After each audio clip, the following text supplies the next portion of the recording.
Hi, welcome back to The Colorblind Architect Does Archicad, and today I'm going to talk about one of the topics that every architect needs to figure out for themselves what's the best workflow, and that's doing annotations. Specifically, today's episode is on keynotes. Keynotes are a pain in the butt, no matter whether you're using Archicad or Revit. I've never seen any perfect solution. They all have their drawbacks. They all have their strengths. But what I'm going to focus on today are two different ways of doing keynotes in Archicad and a little bit of a rant about where I think Graphisoft is really dropping the ball on specifically keynotes.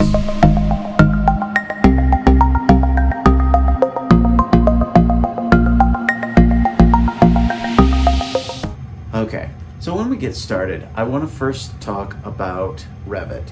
One of the reasons why I want to talk about Revit is this is one of the few places, Keynotes is one of the few places where I believe that Autodesk Revit actually is a little bit better out of the box than Archicad. Because unlike Archicad, Autodesk Revit actually comes with a built-in Keynotes package. Now, is it the perfect Keynotes package? No, I think there's actually a lot of shortcomings there. One of the most annoying parts about the way Revit does keynotes is you have to edit a text file separately, and that is your source of keynotes. You can't actually do it internally. Now maybe they've changed this since the last version that I was regularly using, which was Revit 2015. Obviously they're on Revit 2022 now, so I don't know.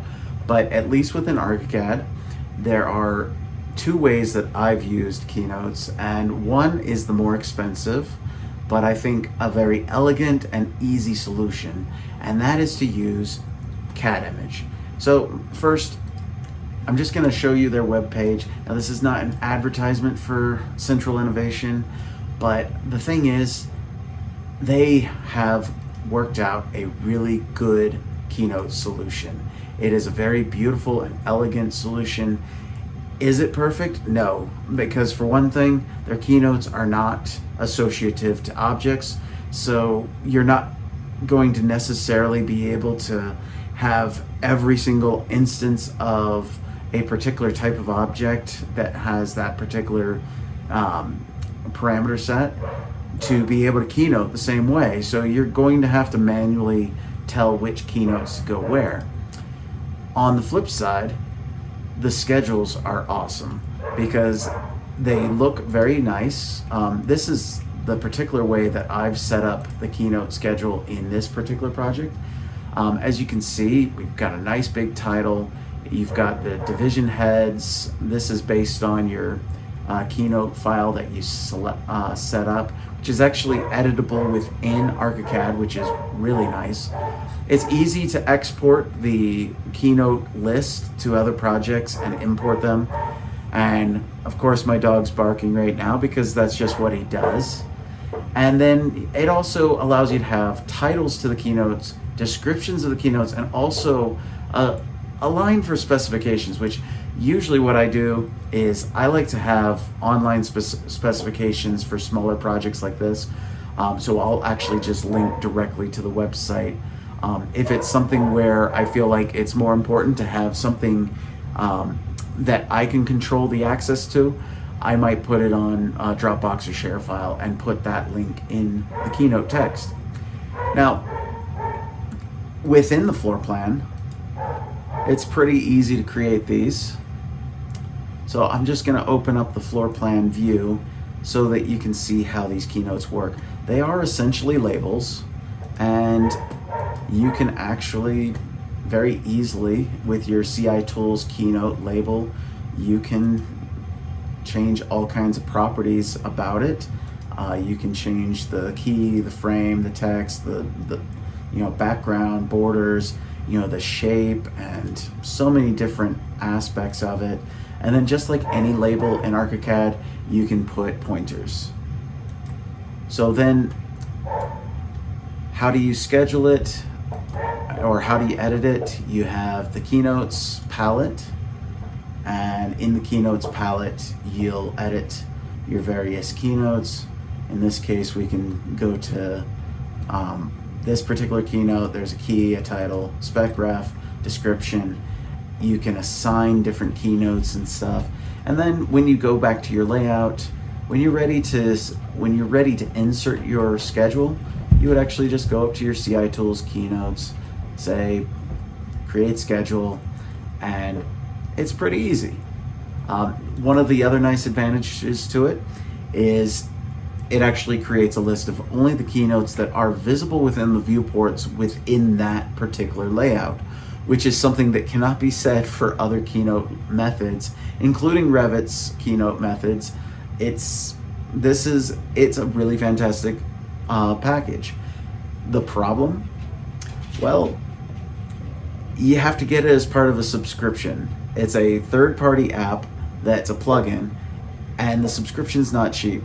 It's about $50 a month for the CAD Image Tools subscription, and this is no dissing on them. It is a very high-quality set of tools, but it is expensive, especially when you consider as you're growing your office, you're going to have every new employee. Now you're adding the $600 a year of cost just for CAD Image Tools. And so that may not be the right way to set up your business, your architecture business. So here is the alternative. What I'm going to show you is using all internal native stuff within Archicad. And so I'm going to open up a fresh template. So this is like right out of the box, totally generic. There's nothing unique about this particular template. It's just the US template. So I'm opening up it in Archicad 25. This works in versions, I think, at least for 6 or 7 versions back. So I would not worry about the specifics. But yeah, just the standard Archicad template. Now, it is going to require a little bit of setup. Now, obviously, if you save it into your own company template, then obviously it's going to save you a lot of time. So the first thing we're going to need to do is we're going to need to go to Options and Property Manager. Under Options, Property Manager, I'm just going to go ahead and collapse most of these, because most of these, yeah, they're important, but they're not specific to what we're going to be doing, because we're going to be creating a new group of parameters. And there are a lot of them in here. Wow. A lot. It's been a while since I've created it from scratch, so this will take a while.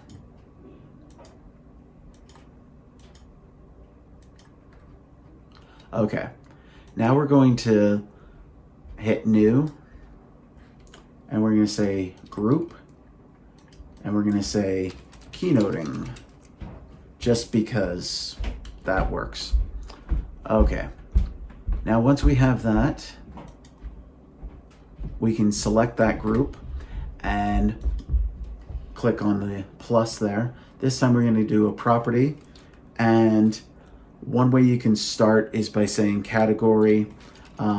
What I usually use for categories is I would set this up as kind of your CSI divisions. In other countries, you might have other specification methodologies, but in the US, CSI and master spec are kind of the two major specification formats, but they generally follow the same format. So that's the first parameter that I usually put in. And then another thing that I would set in would be keynote group. Now, the reason why I do that is going to be visible a little bit later. It helps us to establish how to format the various keynote schedules. And then we're going to go ahead and put in keynote number,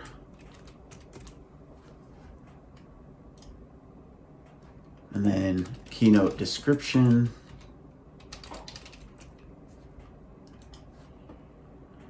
and for right now, that's all I'm going to do. Now, obviously, you can add other property classes.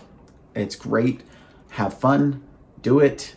The next step is to select everything in that category And on availability for classifications, we're going to click all. That way we don't have to worry about which, whether it's an object or a slab or whatever. We know that the keynotes are going to work. Now, there's going to be a little bit of setup in each of these now. For category, I usually leave it on string, but then, to option set, and then I'll actually create an option set and go ahead and put in the CSI categories into there. For the purposes of today's tutorial, I'm not going to do that, even though it is a very helpful thing to be able to have if you would like to. Actually, maybe we can just go ahead and put in something like 03 concrete, and let's just go ahead and put in 12 furnishings, just so that we have something so that we can schedule it, okay? And then for our keynote group, I also set this to an option set, and then on this, the first one, I'm gonna say caps lock, floor plans, roof plans, and that's probably enough for now.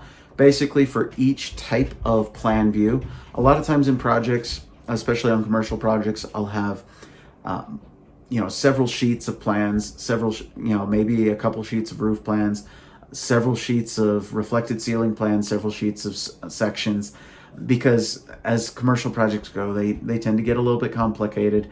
And so you're gonna have multiple sheets. So it's kind of helpful to have a grouping of the keynotes so that they don't, so you don't have to fill up every sheet with every keynote, or you don't have to put all the keynotes onto one page and then force your contractor to constantly have to turn those big, huge pages on the job site back to the sheet that has all the keynotes. You want the keynotes on the same page as the plan, because I can promise you, your contractor is not going to look at the sheet at the beginning of the plan set saying where the keynotes are. So next, keynote. This one can just be a string, because honestly, it doesn't need to be a number or an integer. You could do that if you want, but I like using the string because that way you can put whatever in there. Like if you want to make your keynotes with like letters or whatever, I usually just do a numeric value. And then for the keynote description, also a string, and there's not really anything to do at this point on that particular property. Now, once you've completed all of this, you're just going to go ahead and click OK. And now it's time to do a little keynoting. Obviously, it would help if I had already drawn in a building. So we're just going to go ahead and draw in a quick floor plan. So there's some walls, and I'm going to go ahead and draw in a floor slab, and I'm going to make it concrete. I'm not even checking to see where these are, because really that's not the point of this tutorial. And then let's go ahead and put in a piece of furniture. I'm gonna go ahead and put that in the furniture layer. Not that that matters. And I'm gonna go and scan over to the furnishings folder. I'm gonna use some of these nice new pieces of furniture that we have since version 24.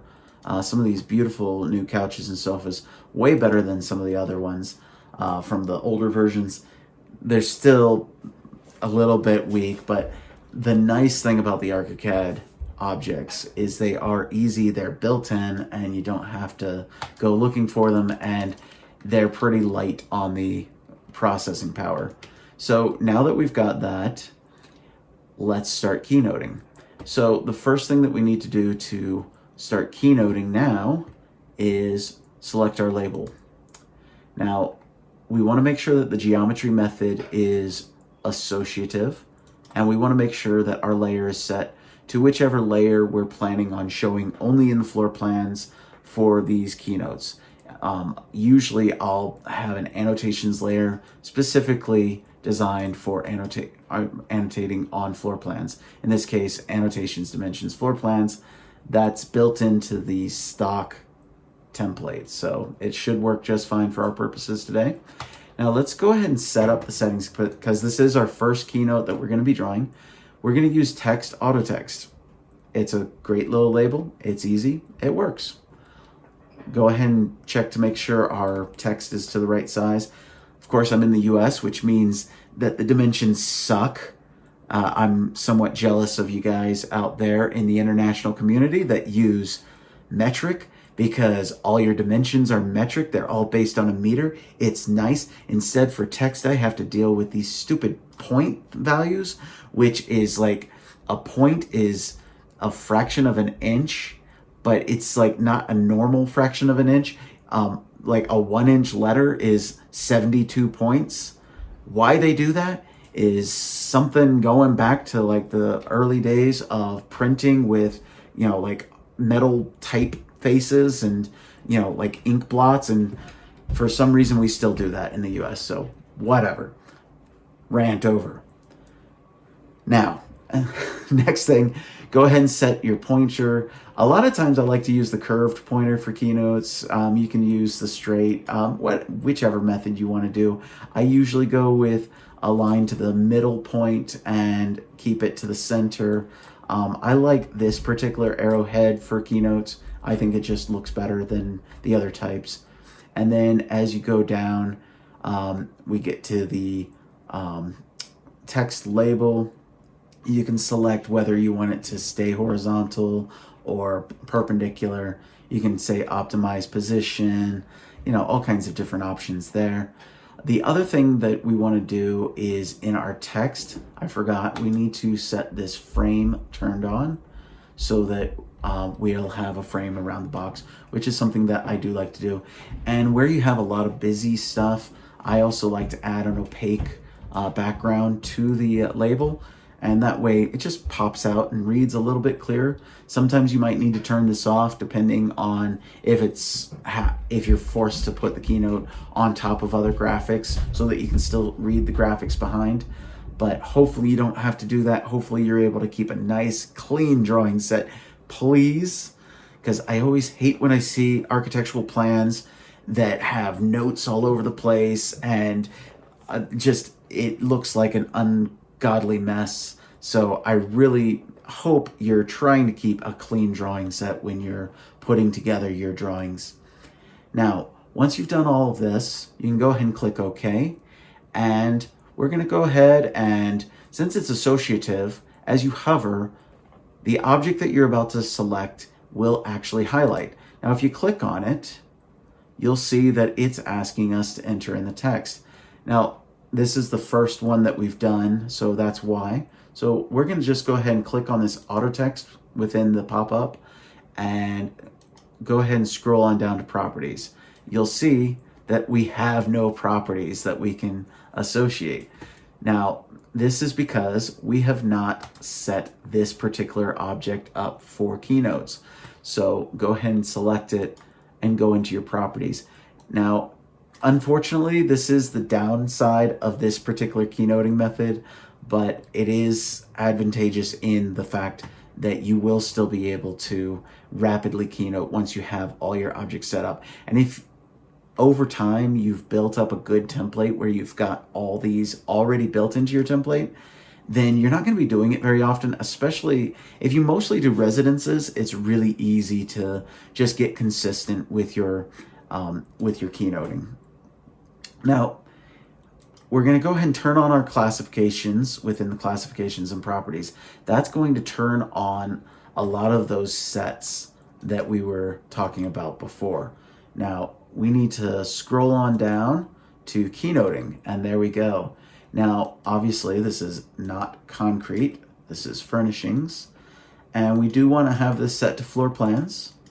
And in this case, I'm just going to give it a number and a description. Sofa by owner.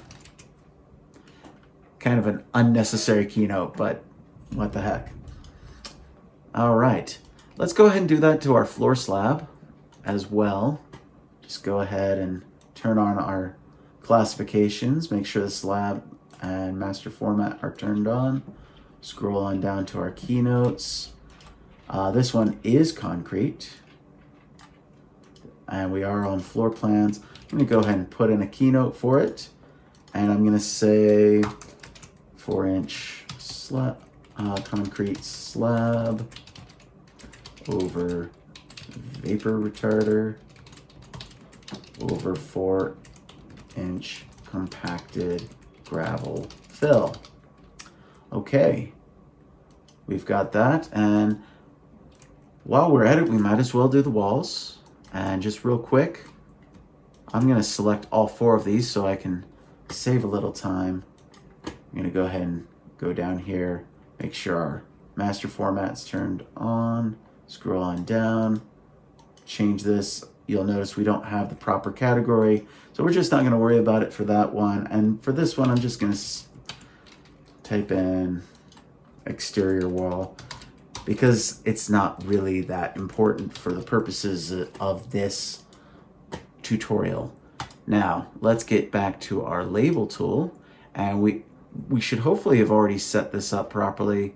And so now let's go ahead and hover, click, auto text, and now you can see we have the properties, keynoting, and we're gonna go ahead and say keynote number, click add, and now you can see we have a nice little keynote, and we can move that around. Now you can also medicine dropper it by holding down the option key and clicking, or alt and click if you're on Windows.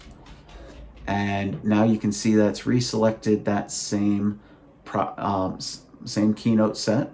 So we're just gonna go ahead and hover over the wall and over the slab. And as you'll notice, the wall labeled itself appropriately and the concrete slab labeled itself appropriately. So, yay. So our next step, we need a schedule because we're gonna need to put that schedule onto the floor plan sheet. So before we do that, I'm just gonna go ahead and open up the floor plan sheet. And yes, it looks like it's showing up, although the furnishings are not showing up. We can obviously fix that if we want to, but I'm not gonna worry about that right now. Now we need to add the schedule. So first we need to create the schedule, and we're gonna do this as an element schedule, new schedule, and we're gonna just call this floor plan keynotes. Element type is gonna be all types, and then you're gonna add a criteria. Again, a lot of this is set up that you won't have to do once it's set up in your template. So we're gonna go on down to properties, down to the bottom at keynotes, and then we're going to choose keynote group, click add, and go back in here, and we're going to make sure that keynote group is floor plans. On our fields, we're going to, again, go down to properties, keynoting, and here's where you can get a little bit more creative. You can actually put all of the parameters in there. In this case, I'm gonna go ahead and I'm going to take off keynote group because that's actually already filtered. So we already know that these are the floor plan keynotes. Category is nice if you'd like to have those CSI divisions and heads, like you saw in the nice CAD image, the Central Innovation Tools Keynotes version. And I do leave the sorting on for the category and the keynote number, but not the keynote description. And that should be good. So we go ahead and click OK. And now let's go ahead and double click on that and open it up. Now to set this up, what I usually like to do is I like to set up my headers as bold and 9 point, and then our regular text at 9 point. Category is going to be left, keynote's going to be center, description's going to be left. I'm not going to worry about the heights, but I am going to leave the wrap text on for now. And then the next thing we need to do is we also need to merge items, show headline, and just make sure that the headline's only the first field. Usually I'll just delete out that one because I can scroll this on over to make it look a little bit nicer. The keynote number, you can put it that way, or you can shorten it, however you want to do it. And then I usually widen this to 4 inches because that's where my title block usually works out good. It may be different for yours. And then one final thing, you'll notice that it did not actually wrap the text, even though wrap text is selected. So this is one of my pet peeves with Graphisoft, that they haven't fixed this yet, but the wrap text, you have to uncheck it and then recheck it every time it refreshes. It's a little bit annoying, but that's how you do it. So every time you're adding additional keynotes, just go ahead, uncheck, recheck, and voila, you're good to go. Now we're just going to go ahead and drag this keynote schedule onto the floor plan view.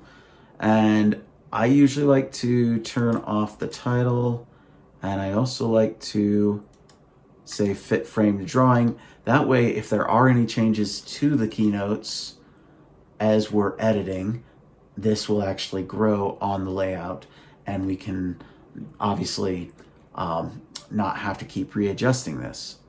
And finally, also keep it on auto update so that every time you go back to the layout, it will refresh, and make sure that you have all the keynotes showing, because that's always problematic when a contractor gives you that call and the keynote's not showing. So anyways, hopefully that's been helpful. Put some comments down below. Tell me how you like to keynote. I'd love to learn, because honestly, this is just my current workflow. It doesn't necessarily mean that it's the best way to do it. So I'd love to hear other ideas on how to do keynotes. And thank you for joining me. Again, I'm the colorblind architect doing Archicad, and peace out.